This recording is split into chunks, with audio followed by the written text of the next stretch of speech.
Hello everyone, welcome back. In previous lecture, I was explaining about the types of cutter and we have reached to the topic gear cutters. Now the gear cutter have formed cutting edges which reproduce the shape of cutter teeth on the gear blank. According to gear tooth profile, shape of cutter may be involute or cycloidal.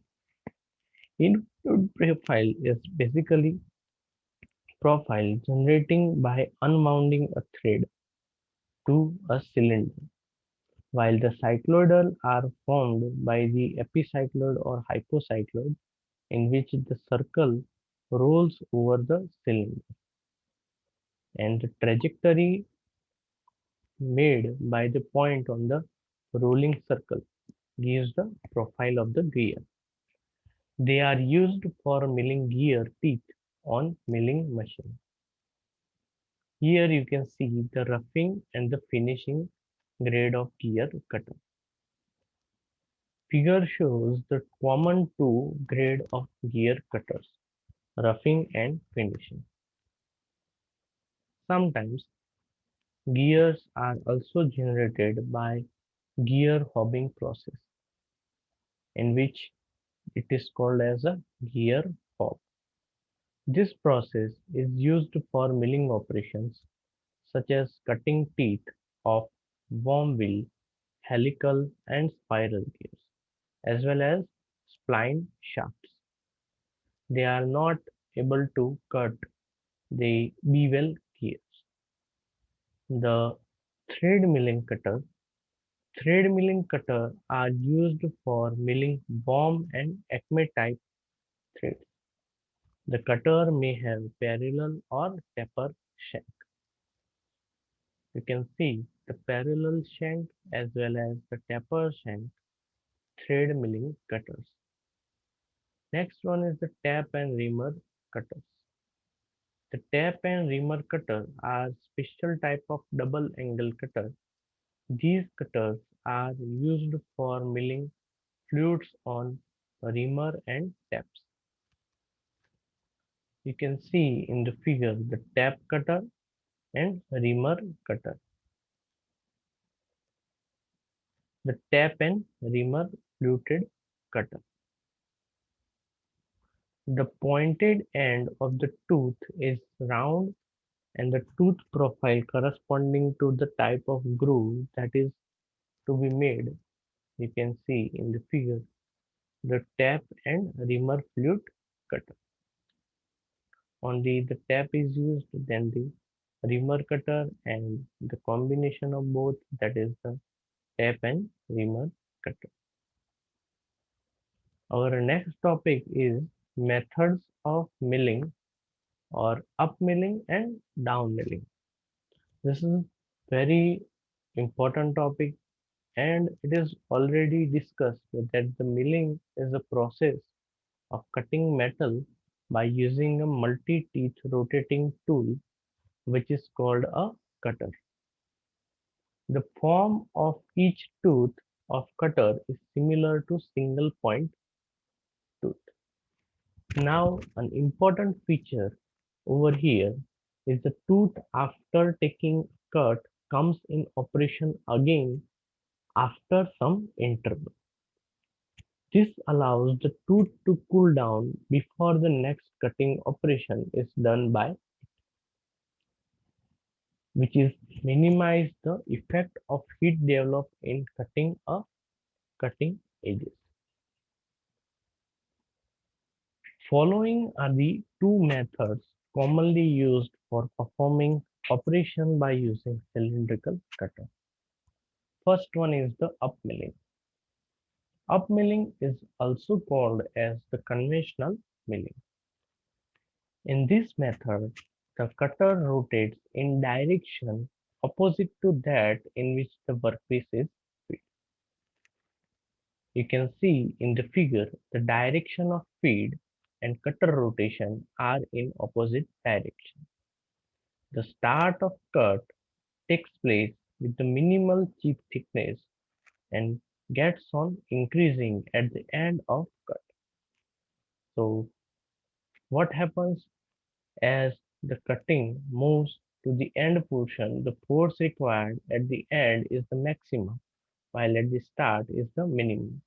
So sometimes the upmilling cutter tries to lift off the workpiece from the work table. Second one is down milling or the climb milling. In this method, the direction of rotation of cutter and the direction of workpiece speed is same. You can see in the figure that the cutter rotation and feed direction both are in the same, as well as the start of cut and the end of cut. The chip thickness variation, you can see that the maximum chip thickness begins from the starting point and gets on decreasing at the end portion, which means that the cutting force required is maximum at the starting and at the end it will become gets on minimized. So there is not possibility of lifting the job from its position. The above relative direction of movement of cutter and workpiece should be noted at a point of contact. By comparing the both figure, it is found that the shape of metal chip formation or metal chip removed by the cutter is same in the both cases. But in upmilling, the cutting produces the chip thickness increasing gradually, whereas in downmilling, the chip thickness decreases gradually. In upmilling, we will have chip thickness increasing, while in downmilling, it will be decreasing. In other words, the chip thickness in upmilling is zero at the start and maximum at the end of cut, while as in downmilling, the chip thickness is maximum at the start and zero at the end of cut. According to nature of workpiece, a particular method is selected. The first one is the upmilling is generally used for machining of casting and forging, while downmilling is used for finishing operation. As the finish we get in downmilling is very greater than the upmilling. Downmilling is also used for small work such as slotting, cutting, and slot cutting and milling grooves and slitting. So downmilling is used for very small work, like if you want to cut a slot, milling grooves and slittings. Now here you can see the comparison of upmilling and downmilling. So the basically first comparison is the cutter rotation. So the here in upmilling or conventional milling, the cutter rotates against the direction of the travel of workpiece, as we have seen in the figure. So the cutter rotation, suppose it is in anti-clockwise direction, then what will happen? The workpiece will be fed from right to left. While as in down milling or climb milling, the cutter rotates in same direction of travel of workpiece. The travel of workpiece and cutter rotation are in same direction. Another difference is of chip thickness.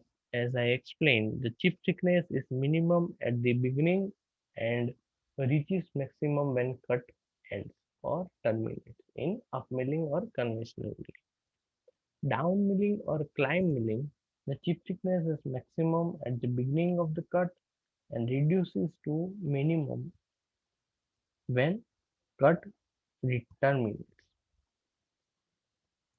So opposite of up milling is the down milling or climb milling. Cutting force is zero at the beginning of the cut, maximum at the end of cut, while in down milling it is maximum when the cut begins and reduces to minimum when the tooth leaves the workpiece. Cutting force is directed upward, and this tends to lift off the workpiece from its fixture. As I explained, the cutting force is directed upward, so it will tend to lift the workpiece from the fixture. Cutting force is downward force which tends to seal the workpiece firmly on the fixture. So as I said, in down milling, the cutting force is in downward direction, so it will seal the workpiece firmly on fixture. Next difference is difficulty in pouring coolant just on the cutting edge due to typical nature of cut. In up milling or conventional milling, it is very difficult for pouring coolant just on the cutting edge due to typical nature of cut. The coolant can be poured directly at the cutting zone where the cutting force is maximum. So you can see the difference between both. There are some few more points, which is the chip thickness or the chip accumulated at the cutting zone and may be carried over with the cutter, spoiling the work surface. So in up milling or conventional milling, it is possible that the chip is carried by the cutter and that will be damaging the work surface when as it goes forward. While in down milling, the chips are disposed of easily and do not interfere with the cutting. They do not interfere with the cutting and disposed easily. Next one is the actual cutting does not start at zero chip thickness as the thickness slides through a minute distance which gives a straightly wave. Chips are disposed of easily and do not interfere with the cutting. Chips are disposed very easily and they do not interfere with the cutting. So these are the 7 differences between up milling or conventional milling versus the down milling or the climb milling. A large variety of components can be machined or a milling machine, which involves the various types of operations, and these operations are widely classified as you can see in the following. There are total 14 operations as we have seen in lathe machine. There were various operations. Similarly, for milling as well as there are various operations. The first operation is plain or slab milling. Second one is the face milling. Third one is angular milling. Fourth one is straddle milling. Fifth one is slot and groove milling. Sixth one is slitting or show milling. Seven one is end milling. Eight one is gear milling. Nine form. 10 gang. 11 kegger. 12 side. 13 profile milling. And 14 number last the thread milling.